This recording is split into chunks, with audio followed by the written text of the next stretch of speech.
प्रश्न उठता है, ये नक्सली है कौन? समाज के सबसे शांत, शहरों से दूर जंगलों में रहने वाले तथा खेतों के माध्यम से अपने जीवन यापन करने वाले वो लोग जो अपने पूर्वजों द्वारा दिए गए धरोहर को बचाने के लिए सरकार के खिलाफ हथियारबंद हो गए हैं।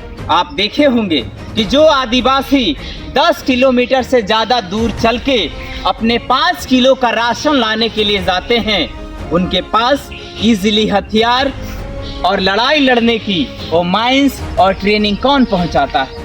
जो सवाल सरकार से पूछनी चाहिए थी आज कोई भी नहीं पूछ रहा है। नक्सलवाद और नक्सलवादी के बीच में जो आज कहानियां सुनने को मिल रही है, आज देख रहे होंगे कि नक्सलवाद की वजह से आज हमारे युवा दो खेमे में बट गए हैं। एक खेमा ये कहता है कि कितने हिडमा मारोगे, हर घर से हिडमा पैदा होंगे, और एक ऐसा नारा लगाया जाता है कि उस घर में घुस के मारेंगे जिस घर से हिडमा पैदा होगा। अब सोचिए कि कौन आखिर गुनहगार है और कौन सही है, अंदाजा लगाना काफी मुश्किल काम है। लड़ाई जमींदार और साहूकारों से थी, आज इंडस्ट्रियस और अपने ही भाई जो हमारे फौजी भाई है और नक्सली एक दूसरे का दुश्मन बने हुए हैं। एक समय था नक्सलबाड़ी केंद्र जहां भूमिहीन किसान और जमींदार ने लड़ाई लड़ी, लेकिन आज जो कंपनी वाले हैं, बड़े बड़े साहूकार हैं,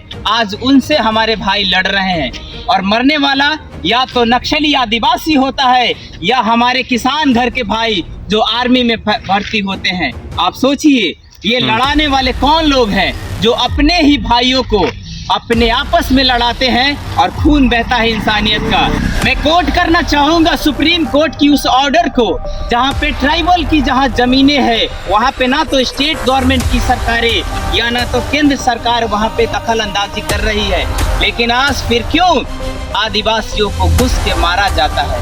आप सोचिए वो आदिवासी कौन है जहाँ पे आज की आधुनिकीकरण के नाम पे उनका जल जंगल और जमीन उजाड़ा जाता है, उनकी अधिकारों की कोई बात नहीं करता है, उनकी शिक्षा की कोई बात नहीं करता है, लेकिन अपने अधिकार के लिए अगर वो हथियार उठाते हैं तो कहलाते हैं नक्सलवादी। आप सोचिए, नक्सलवाद को मैं सही समझा नहीं रहा हूँ या ना सही साबित करने की कोशिश कर रहा हूँ। अगर जो हमारी आर्मी से लड़ रहा है और आर्मी को मार रहा है वो गलत है, लेकिन सोचिए 1 करोड़ से ज्यादा इनामी हिडमा को आखिर एक मासूम बच्चा को हिडमा किसने बनाया? आज उन्हीं अधिकार को बात नहीं करना। ऐसे तमाम लोग ऐसे हैं जो मासूम लोग हिडमा के जैसे हथियार उठाते हैं। तो आप सोचिए अगर सरकार इस पे पहल कदमी लेती, आदिवासियों की जल जंगल और जमीन की रक्षा करती तो शायद आज युवा हथियार नहीं उठाते। जो सवाल सरकार से पूछनी चाहिए थी आज सरकार ही उसी सवाल को दबाने में लगी हुई है।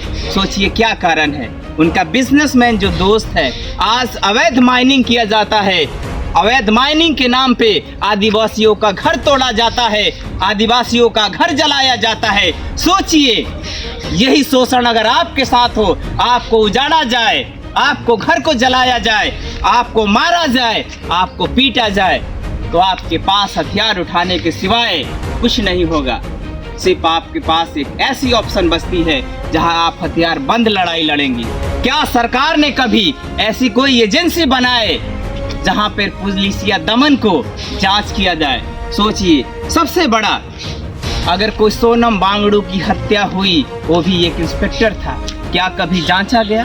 लेकिन नहीं, जांचा इसलिए नहीं गया क्योंकि उसे मारने वाला भूमिहीन किसान और आदिवासी समाज से था। आपको सोचने की जरूरत है कि सेम कंडीशन आज भी ऐसे ही भारत में है, लेकिन आज हमारे जो युवाओं में फूट पड़ रही है, समझने की कोशिश नहीं कर रहे हैं। जो सवाल सरकार से पूछनी चाहिए थी, आज सवाल सरकार से नहीं पूछी जा रही है। मैं सफाई नहीं दे रहा हूँ कि हिडमा जो हमारे ही पुलिस, हमारे ही आर्मी के जवान को मारा, तो ये गलत जरूर था, लेकिन हिडमा को 15 साल की उम्र में हथियार थमाने वाला कौन लोग थे, स्थिति पैदा करने वाले कौन थे? आपको समझने की जरूरत है कि जब तक ऐसी हालात बनती रहेगी, गरीबों आदिवासियों के साथ शोषण होता रहेगा और उनकी जल जंगल और जमीन उजाड़ा जाता रहेगा, शायद सच में इस देश में हजारों हिडमा पैदा होंगे। तो सवाल ये है कि जिस स्थिति से आदिवासी जो जंगल में रह के अपनी जीवन को यापन करते हैं, वो हथियार उठाते हैं, जब तक ऐसी स्थिति पैदा होती रहेगी, तब तक ऐसे हिडमा पैदा होते रहेंगे। हमारे माननीय गृह मंत्री ने रेड कॉरिडोर यानी लाल सलाम की आंदोलन को खत्म करने के लिए 30 मार्च 2026 को डेडलाइन फिक्स किए हैं। मैं उम्मीद करता हूं वो अपने कामों को अंतिम अंजाम तक पहुंचाए, लेकिन मैं ये साथ में ये भी आग्रह करना चाहूँगा कि जिस स्थिति से शांत और दूर रहे आदिवासी हथियार उठाने पे मजबूर होते हैं, पुलिस या दमन की वजह से मजबूर होते हैं, मैं उम्मीद करूँगा कि ये दमन शोषण को खत्म करने में भी कामयाब रहेंगे। साथ में मैं ये भी नहीं कह रहा हूँ कि नक्सलवादी सही है और पुलिसिया दमन भी सही है। तो आज जो शोषण की व्यवस्था है, अगर ये खत्म हो जाती है, तो आदिवासी अपने जल जंगल जमीन की रक्षा करने के लिए या जीवन यापन करने के लिए किसी भी प्रकार का हिंसात्मक आंदोलन नहीं करेंगे। ये वीडियो अगर आपको दिल तक छूता है तो आप इस वीडियो पे कमेंट कीजिए, और हमारे चैनल पे अगर आप नए हैं तो हमारे चैनल को सब्सक्राइब ज़रूर कीजिए और अपनी प्रतिक्रिया कमेंट के ज़रिए रख सकते हैं। फ़िलहाल मैं उन दर्शकों को अपना परिचय दे देता हूं। मेरा नाम है अनिल कुमार और आप देख रहे हैं सॉल्ट न्यूज़। धन्यवाद।